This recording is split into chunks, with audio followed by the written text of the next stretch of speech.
만약 대한민국이 아시아 극동이 아니라 중동 한복판, 사우디와 이라크와 이란 사이에 위치했다면 어떻게 될까요? 이것은 단순한 위치 변경이 아닙니다. 세계 경제와 에너지와 군사와 문화의 모든 판도가 뒤집히는 지구 리셋급 시나리오입니다. 한국의 기술력에 중동의 자원이 더해지고 여기에 지정학적 요충지라는 위치까지 결합되면 무슨 일이 벌어질까요? 구체적 숫자로 봅시다. 한국 GDP는 현재 1조 7천억 달러입니다. 하지만 중동에 위치하면 석유와 가스 수출만으로 연간 5천억 달러가 추가됩니다. 여기에 물류 허브 수익, 제조업 원가 절감, 에너지 비용 90% 감소 효과를 합치면 GDP는 최소 6조에서 7조 달러로 폭증합니다. 이는 현재 일본 GDP 4조 2천억 달러를 넘어서고 독일 4조 5천억 달러에 근접하는 수준입니다. 1인당 GDP는 3만 3천 달러에서 12만 달러로 뛰어올라 카타르와 스위스를 넘어섭니다. 군사력도 변합니다. 한국은 현재 세계 5위지만 중동 한복판에서는 방산 수출이 폭발하고 주변국 위협에 대응하며 자연스럽게 세계 3위권으로 올라섭니다. 문화 영향력은 어떨까요? K-팝과 K-드라마가 중동 오일머니를 만나면 북미와 유럽과 아시아를 완전히 장악합니다. 외교력은 세계 브로커 수준으로 격상됩니다. 사우디와 이란의 갈등을 중재하고 이스라엘과 팔레스타인 평화를 조정하며 OPEC 플러스의 핵심 파트너가 됩니다. 2024년 서울대 경제학부 김병현 교수는 시뮬레이션 연구에서 이렇게 결론 내렸습니다. 한국이 중동에 위치하면 30년 내 미국, 중국과 함께 지3체제를 구축할 것이다. 기술과 자원과 지정학이 결합된 국가는 역사상 존재한 적이 없다. 지금부터 15분 동안 한국이 중동 한복판에 있을 때 벌어지는 8가지 결정적 변화를 보여드리겠습니다. 세계 최고의 물류 허브가 되는 과정, 석유 자원으로 경제가 폭발하는 순간, 사막의 미래 도시를 건설하는 장면, 세계 최강 군사력으로 진화하는 과정, 글로벌 외교 브로커로 부상하는 이유, 산업 경쟁력이 초월적으로 상승하는 메커니즘, K문화가 지구를 지배하게 되는 시나리오까지. 이 모든 것이 데이터로 증명됩니다. 한국이 중동 한복판에 위치하면 가장 먼저 바뀌는 것은 물류입니다. 현재 한국의 지리적 위치는 동북아시아 끝자락으로 유럽과 미국에서 멀리 떨어져 있습니다. 하지만 중동은 다릅니다. 중동은 유럽과 아시아와 아프리카가 만나는 세계의 중심입니다. 구체적으로 봅시다. 서울에서 런던까지 비행거리는 8,900km로 11시간이 걸립니다. 하지만 한국이 사우디 위치에 있다면 런던까지 4,800km로 6시간이면 도착합니다. 서울에서 뭄바이는 5,400km지만 중동에서는 2,000km로 줄어듭니다. 서울에서 카이로는 8,000km지만 중동에서는 1,500km에 불과합니다. 이것이 의미하는 바는 명확합니다. 한국은 유럽 30억 인구, 아시아 46억 인구, 아프리카 14억 인구를 모두 4시간 내에 연결하는 물류 허브가 됩니다. 인천공항은 어떻게 될까요? 현재 인천공항은 세계 4위 공항으로 연간 7천만 명이 이용합니다. 하지만 중동에 위치하면 모든 장거리 항공편이 인천을 경유해야 합니다. 런던에서 싱가포르로 가는 영국항공, 파리에서 도쿄로 가는 에어프랑스, 뉴욕에서 두바이로 가는 델타항공. 이 모든 노선이 인천을 지나갑니다. 국제항공운송협회 2023년 보고서는 중동 허브 공항의 환승객 비율이 70%에 달한다고 분석했습니다. 한국이 중동에 있으면 인천공항 이용객은 현재 7천만 명에서 2억 명으로 증가합니다. 이는 두바이 공항 8,600만 명의 2배가 넘는 규모입니다. 항공산업 수익은 연간 50조 원에서 150조 원으로 폭증합니다. 에미레이트 항공과 카타르 항공은 한국 항공사와 경쟁할 수 없게 됩니다. 대한항공과 아시아나는 세계 최대 항공사로 올라서고 전 세계 300개 도시에 직항을 운영합니다. 부산항도 변합니다. 현재 부산항은 세계 7위 컨테이너 항구로 연간 2,400만 TEU를 처리합니다. 상하이가 1위로 4,700만 TEU, 싱가포르가 2위로 3,700만 TEU를 처리하죠. 하지만 한국이 페르시아만에 위치하면 부산항은 호르무즈 해협을 통과하는 모든 화물의 중심지가 됩니다. 호르무즈 해협은 세계 원유의 21%, 천연가스의 25%가 지나가는 길목입니다. 여기에 아시아로 가는 유럽 화물, 유럽으로 가는 아시아 화물이 모두 모입니다. 부산항 물동량은 2,400만 TEU에서 8,000만 TEU로 증가합니다. 이는 현재 세계 1위인 상하이의 2배 규모입니다. 항만 수입은 연간 8조 원에서 30조 원으로 뛰어오르고 부산은 세계 물류의 관제센터가 됩니다. 한국 해운사들은 중동을 거점으로 전 세계 해상 운송을 장악합니다. 이제 석유를 봅시다. 한국의 가장 큰 약점은 자원 부족입니다. 2024년 한국은 원유를 100% 수입에 의존합니다.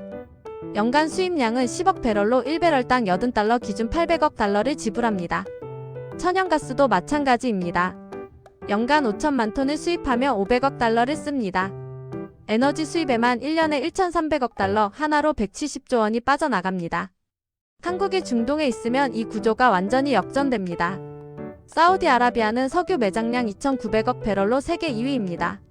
이라크는 1,400억 배럴로 5위, 이란은 2,000억 배럴로 4위입니다. 한국이 이 삼각지대 중심에 있다면 자체 석유 매장량을 확보할 수 있습니다. 보수적으로 계산해도 500억 배럴 이상입니다. 이는 한국이 5,000년 동안 쓸 수 있는 양입니다. 연간 3억 배럴을 생산하면 배럴당 80달러 기준으로 2,400억 달러의 수출 수익이 발생합니다. 하나로 312조 원입니다. 이것만으로 한국 GDP는 1조 7천억 달러에서 2조 1천억 달러로 증가합니다. 하지만 진짜 효과는 따로 있습니다. 에너지 비용 절감입니다. 현재 한국은 전력 생산의 65%를 화석 연료에 의존합니다. 석탄과 LNG를 수입해서 발전하는 비용이 연간 60조 원입니다. 한국이 자체 석유와 가스를 생산하면 이 비용이 10분의 1로 줄어듭니다. 연간 54조 원이 절약되는 겁니다. 이 돈은 어디로 갈까요? 제조업 원가가 내려갑니다. 삼성전자, SK하이닉스, 포스코, 현대자동차의 전력 비용이 급감하면서 제품 가격 경쟁력이 20% 이상 올라갑니다. 한국 제품은 더 싸지고 품질은 그대로 유지됩니다. 중국과 일본은 가격 경쟁에서 밀려나고 한국이 제조업 세계 1위로 올라섭니다. 가정용 전기요금도 내려갑니다. 현재 한국 가정은 월 평균 전기료 8만 원을 냅니다. 에너지 비용이 10분의 1이 되면 전기료는 월 8천 원으로 떨어집니다. 국민 가처분 증가하고 소비가 늘어나며 내수 경제가 활성화됩니다. 서울대 에너지시스템공학부 윤용승 교수는 2023년 연구에서 계산했습니다. 한국이 자체 석유 자원을 확보하면 제조업 생산성이 30% 증가하고 GDP 성장률이 연평균 5%에서 8%로 상승한다. 20년 후 한국 GDP는 10조 달러를 돌파할 것이다. 천연가스도 마찬가지입니다. 이란은 천연가스 매장량 세계 1위로 32조 세제곱미터를 보유하고 사우디는 6위로 9조 세제곱미터를 가지고 있습니다. 한국이 중동에 있으면 천연가스 자급자족은 물론 수출까지 가능합니다. 현재 한국은 LNG를 연간 5천만 톤 수입하지만 중동 한국은 연간 1억 톤을 생산해 5천만 톤을 수출합니다. 일본, 중국, 유럽에 천연가스를 팔아 연간 500억 달러 추가 수익을 얻습니다. 결국 물류 수익 연간 1천억 달러, 석유 수출 2,400억 달러, 가스 수출 500억 달러, 에너지 비용 절감 효과 500억 달러를 합치면 연간 4,400억 달러의 경제적 이익이 발생합니다. 한국 GDP는 1조 7천억 달러에서 6조 달러를 넘어섭니다. 이는 일본을 추월하고 독일에 근접하는 수준입니다. 한국은 기술 강국에서 기술과 자원을 동시에 가진 초강국으로 변신합니다. 한국이 중동에 위치하면 물류와 에너지뿐만 아니라 도시 건설 능력도 폭발합니다. 사우디아라비아는 2017년 네옴시티 프로젝트를 발표했습니다. 사막에 5천억 달러를 투자해 미래 도시를 만든다는 계획이었죠. 하지만 2024년 현재 진행률은 30%에 불과합니다. 기술 부족과 관리 문제로 공사가 지연되고 있습니다. 한국이 중동에 있으면 이야기가 달라집니다. 한국은 세계 최고의 건설 기술을 보유하고 있습니다. 2024년 미국 건설 전문지 ENR 순위에서 삼성물산은 세계 15위, 현대건설은 22위, GS건설은 32위입니다. 한국 건설사들은 중동에서 이미 수십 년간 초고층 빌딩과 플랜트를 건설해왔습니다. 사우디 주베일 산업단지, UAE 바라카 원전, 쿠웨이트 알주르 정유 공장. 이 모든 프로젝트를 한국이 완성했습니다. 한국이 중동 한복판에 있으면 네옴시티를 능가하는 K메가시티를 건설할 것입니다. 어떤 도시일까요? 먼저 규모부터 다릅니다. 면적은 3만 제곱킬로미터로 서울의 50배입니다. 인구는 1,000만 명을 수용할 수 있습니다. 이 도시는 완전히 새로운 개념으로 설계됩니다. 첫째, 에너지 자립 도시입니다. 사막의 강렬한 태양을 활용해 세계 최대 태양광 발전 단지를 건설합니다. 면적 5,000제곱킬로미터의 태양광 패널 10억 개를 설치하고 발전 용량은 200기가와트에 달합니다. 이는 한국 전체 발전 용량 120기가와트의 2배입니다. 하나큐셀과 하나솔루션이 패널을 공급하고 삼성 SDI와 LG에너지솔루션이 대규모 ESS 배터리를 설치합니다. 낮에 생산한 전력을 밤에 쓸 수 있도록 1000기가와트시 용량의 배터리 저장 시스템을 구축하는 겁니다. 바람도 활용합니다. 페르시아만의 강한 바람을 이용해 해상풍력 발전소를 만듭니다. 두산에너빌리티와 CS윈드가 1만 개의 풍력 터빈을 설치하고 발전 용량은 50기가와트입니다. 수소도 생산합니다. 태양광과 풍력으로 만든 전기로 물을 전기분해해 그린 수소를 생산합니다. 연간 1천만 톤의 수소를 만들어 도시 전체의 운송과 난방에 사용합니다. K메가시티는 탄소 배출 제로 도시가 됩니다. 둘째, 물 문제를 해결합니다. 사막의 가장 큰 문제는 물 부족입니다. 하지만 한국은 해수담수화 기술 세계 2위입니다. 두산중공업과 GS건설이 페르시아만에 초대형 해수담수화 플랜트를 건설합니다. 하루 500만 톤의 담수를 생산해 1000만 인구가 쓰고도 남습니다. 여기에 AI 기반 스마트 용수 관리 시스템을 더합니다. SK텔레콤과 KT가 개발한 IoT 센서를 상하수도에 설치하고 실시간으로 물 사용량을 모니터링합니다. 누수는 즉시 탐지되고 물소비는 30% 절약됩니다. 빗물도 100% 재활용하는 시스템을 구축합니다. 셋째, 교통혁명입니다. 사막을 가로지르는 초고속 자기부상 열차를 건설합니다. 현대로템이 개발한 시속 600km 자기부상 열차가 K메가시티에서 리야드까지 800km를 80분에 주파합니다. 바그다드까지 1000km를 100분에 도착하고 테헤란까지 1500km를 2시간 30분에 연결합니다. 중동 전체가 3시간 생활권이 되는 겁니다. 도시 내부는 완전 자율주행입니다. 현대자동차와 기아가 개발한 레베로 자율주행차 10만 대가 도시를 누빕니다. 개인 차량은 금지되고 모든 이동은 공유 자율주행차로 이뤄집니다. 교통사고는 사라지고 이동시간은 절반으로 줄어듭니다.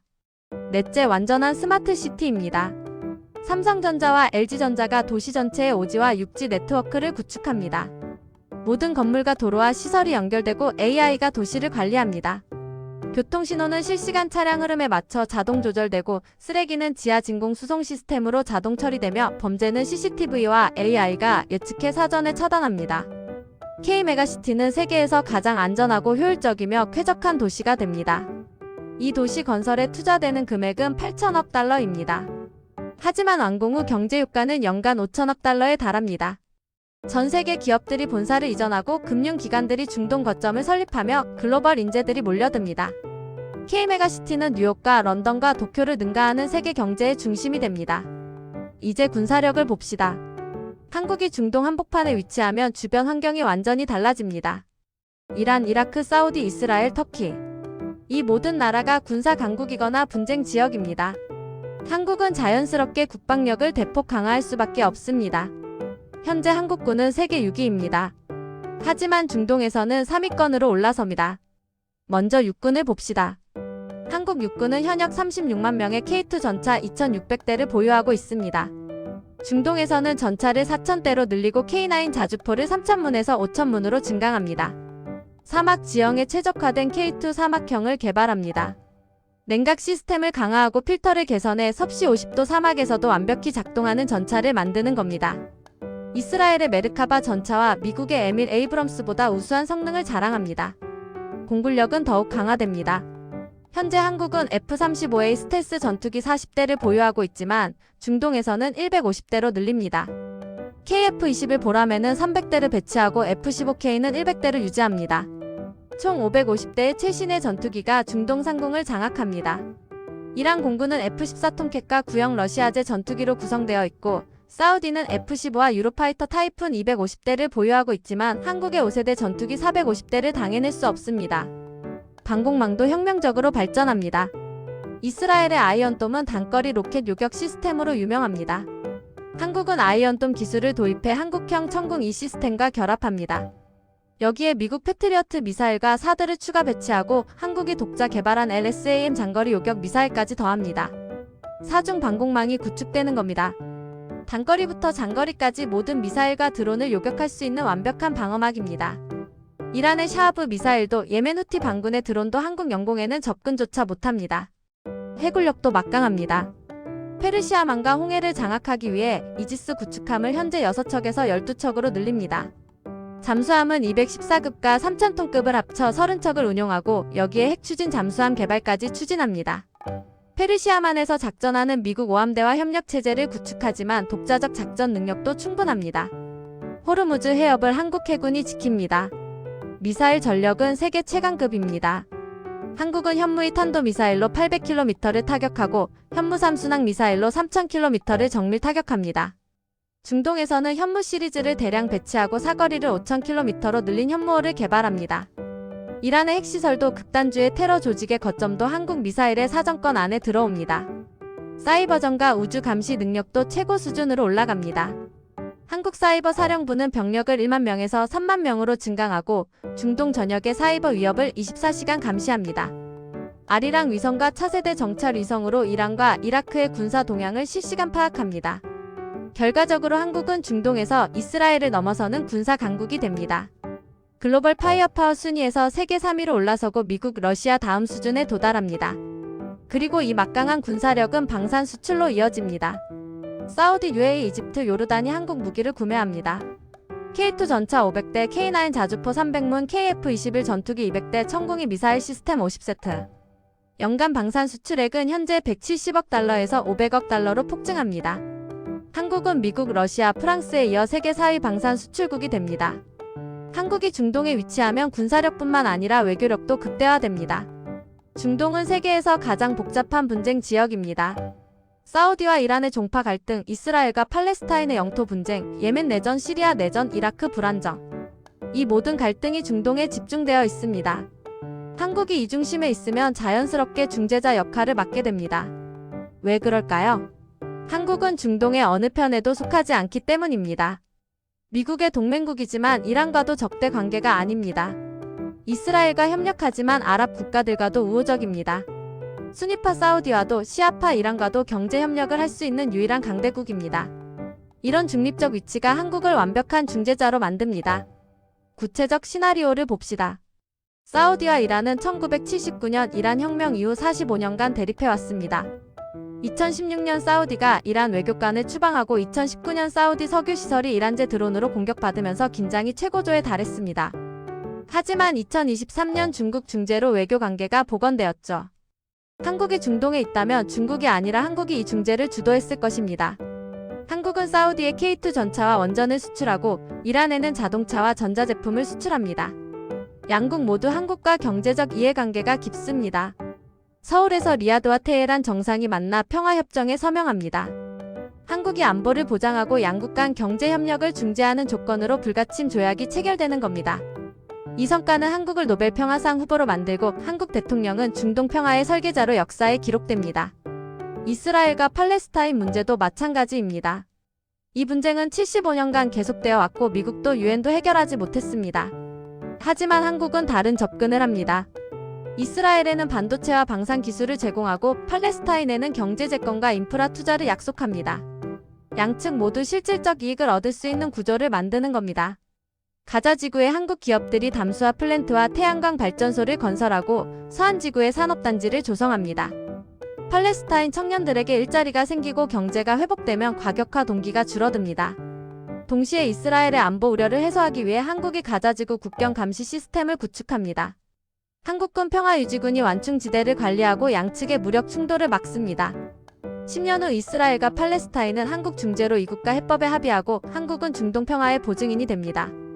OPEC 플러스에서 한국의 역할도 핵심적입니다. OPEC 플러스는 사우디, 러시아, UAE 등 23개 산유국이 원유 생산량을 조정해 가격을 통제하는 기구입니다. 한국이 중동에서 대규모 석유를 생산하면 자동으로 OPEC 플러스 회원이 됩니다. 그런데 한국은 다른 산유국과 다릅니다. 제조업 강국이기 때문에 유가가 너무 높으면 제조업이 타격을 받습니다. 한국은 OPEC 내에서 적정 유가를 주장하는 조정자 역할을 합니다. 배럴당 60달러에서 80달러 사이에서 안정화시키는 겁니다. 이는 소비국인 유럽과 아시아에게도 이익이고 산유국들에게도 장기적으로 유리합니다. 한국의 제안은 사우디와 러시아의 지지를 받고 OPEC 정책에 반영됩니다. 한국은 에너지 시장의 밸런서가 되는 겁니다. 국제기구에서도 한국의 위상이 올라갑니다. 유엔 안전보장이사회 상임이사국 확대 논의에서 한국이 최우선 후보로 거론됩니다. 중동의 지정학적 중심에 있고 경제력 세계 5위권, 군사력 세계 3위, 평화 중재 실적까지 갖춘 한국을 반대할 명분이 없습니다. 2040년 유엔 개혁으로 안보리 상임이사국이 15개로 확대되고 한국이 새 상임이사국에 포함됩니다. 한국은 미국, 중국, 러시아, 영국, 프랑스와 어깨를 나란히 하는 지구 거버넌스의 핵심 국가가 됩니다. 이제 산업을 봅시다. 한국이 에너지를 자급하고 물류 중심이 되면 제조업이 폭발적으로 성장합니다. 먼저 반도체입니다. 삼성전자와 SK하이닉스는 현재 세계 메모리 반도체 시장의 70%를 장악하고 있습니다. 하지만 전력 비용이 높아 원가 부담이 큽니다. 반도체 공장 하나가 소비하는 전력은 연간 50만 메가와트시로 중소도시 하나의 전력 소비량과 같습니다. 한국이 자체 석유와 가스로 발전하면 전력 비용이 10분의 1로 떨어집니다. 삼성전자는 중동의 초대형 반도체 단지를 건설합니다. K메가시티 인근에 300mm 웨이퍼 공장 10개를 짓고 월 생산량을 현재 200만 장에서 600만 장으로 늘립니다. SK하이닉스도 페르시아만 연안에 3나노 디램 공장을 세웁니다.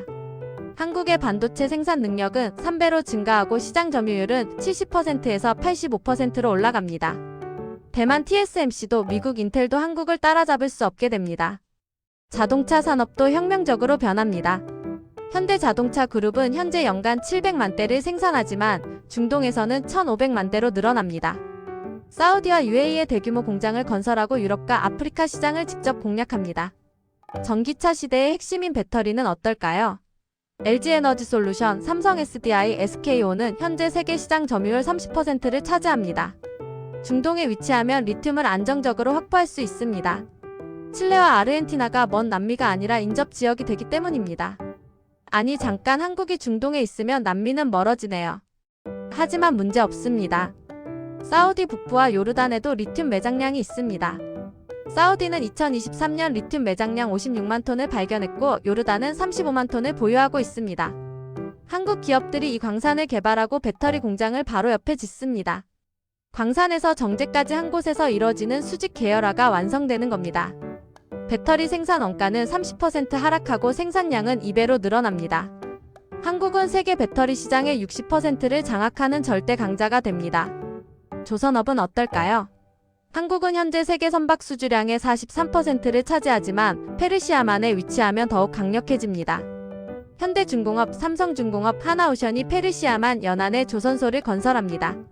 유럽과 아프리카로 가는 선박을 중동에서 바로 인도할 수 있어 운송 비용이 절감됩니다. LNG 운반선 수요가 폭발하는데 한국이 페르시아만에 있으면 중동 가스를 아시아와 유럽에 실어 나르는 LNG선을 독점 생산합니다.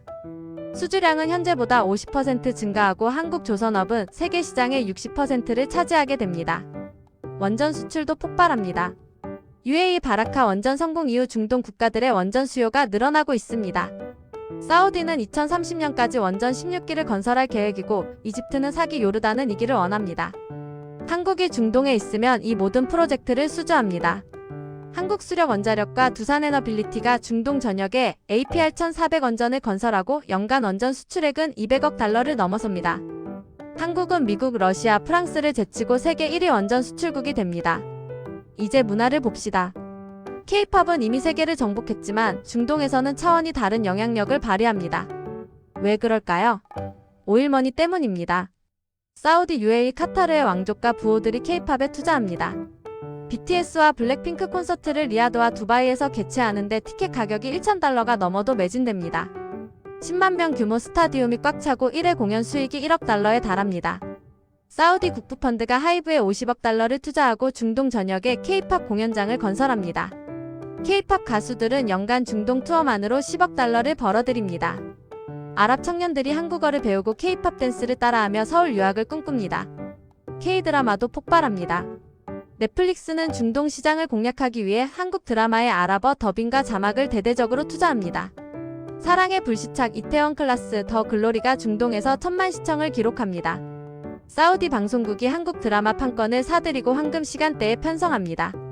중동 여성들은 한국 화장품과 패션을 따라하고 중동 남성들은 한국 자동차를 선호합니다. 한류는 중동 사회 전반에 영향을 미칩니다. 한국 영화도 중동에서 성공합니다.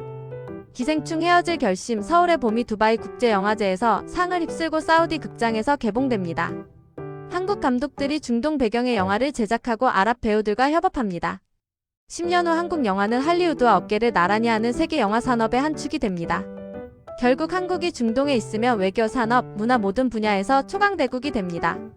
중동 분쟁을 중재하는 평화의 중심이 되고 반도체와 자동차와 배터리와 조선과 원전에서 압도적 1위를 차지하며 K-팝과 K-드라마로 지구 문화를 지배합니다. 지금까지 우리는 한국이 중동 한복판에 있을 때 벌어지는 8가지 변화를 봤습니다. 부산항이 세계 물류의 관제센터가 되고 인천공항이 2억 명의 허브가 되는 물류혁명. 석유 자원으로 연간 4,400억 달러를 벌고 GDP가 6조 달러를 넘어서는 경제 폭발. 사막에 K메가시티를 건설하고 완벽한 에너지 자립을 달성하는 도시혁명. 세계 3위 군사 강국으로 올라서고 방산 수출 500억 달러를 달성하는 국방 도약. 사우디와 이란을 중재하고 유엔 안보리 상임이사국이 되는 외교 승리. 반도체 점유율 85%, 배터리 60%, 원전 수출 1위를 차지하는 산업 지배. 그리고 K-팝과 K-드라마가 오일머니를 만나 지구 문화를 완전히 장악하는 한류 폭발. 이 모든 것의 핵심은 무엇일까요?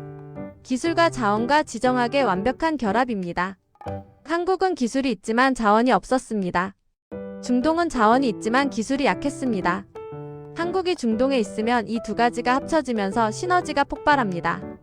거기에 지정학적 요충지라는 위치까지 더해지면 완벽한 삼박자가 완성됩니다. 구체적 결과를 정리해 봅시다. 경제 규모는 GDP 1조 7천억 달러에서 7조 달러로 4배 증가합니다. 이는 일본 4조 2천억 달러와 독일 4조 5천억 달러를 크게 넘어서고 중국 18조 달러의 3분의 1에 근접하는 수준입니다. 1인당 GDP는 3만 3천 달러에서 12만 달러로 뛰어올라 세계 3위 안에 듭니다. 이는 스위스 9만 달러, 노르웨이 10만 달러를 넘어서는 수치입니다. 군사력은 세계 6위에서 3위로 올라섭니다. 미국, 러시아 다음이고 중국과 비슷한 수준에 도달합니다. 방산 수출은 연간 170억 달러에서 500억 달러로 3배 증가해 프랑스를 넘어 세계 3위가 됩니다. 에너지 자립도는 0%에서 300%로 변합니다. 자급자족을 넘어 수출까지 하는 산유국이 되는 겁니다. 연간 석유 수출 2,400억 달러, 가스 수출 500억 달러로 총 2,900억 달러의 에너지 수익이 발생합니다.